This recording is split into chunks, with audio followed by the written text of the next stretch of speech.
এটি পিরোজপুর পৌরসভার মূল শহরের ৪ নম্বর ওয়ার্ডের পশ্চিম শিকারপুর সড়ক। দেখে মনে হবে যে কোনো গ্রামীণ সড়ক, কিন্তু এটি প্রথম শ্রেণীর পৌরসভা হলেও প্রায় ৩৫০ কিলোমিটার রাস্তা রয়েছে, যার ৯০% রাস্তাই এখন চলাচলের অনুপযোগী। এতে প্রতিনিয়ত ঘটছে ছোট বড় দুর্ঘটনা। অনিয়ম আর দলীয় কোন্দলের কারণে বিগত কয়েক বছরে দৃশ্যমান কোনো উন্নয়ন হয়নি এসব সড়কগুলোতে।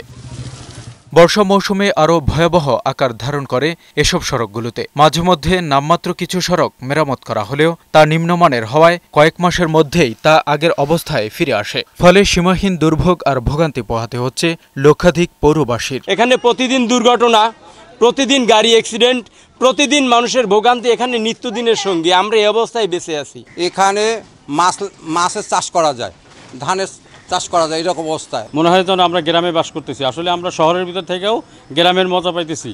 গুরুত্বপূর্ণ কয়েকটা সড়কে ড্রেন না থাকার কারণে এই রাস্তাগুলো জলবদ্ধতায় তলিয়ে যায়। আমরা প্রত্যাশা করি পিরোজপুর পৌরসভার এই রাস্তাঘাট একটু আমলে নিয়ে একটু নাগরিক সুবিধা যাতে উন্নত হতে পারে। এদিকে পৌরসভার এই নির্বাহী কর্মকর্তা বলছেন, বরাদ্দ না থাকায় সড়কগুলো সংস্কার করা সম্ভব হচ্ছে না। বরাদ্দ খুবই কম। এডিপি বছরে ৭০-৮০ লাখ টাকা আসে, কোনো ১ কোটি টাকা আসে।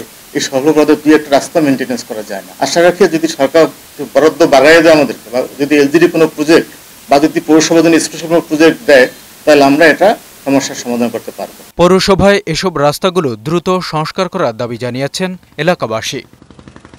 এমজে জুয়েল, বৈশাখী সংবাদ।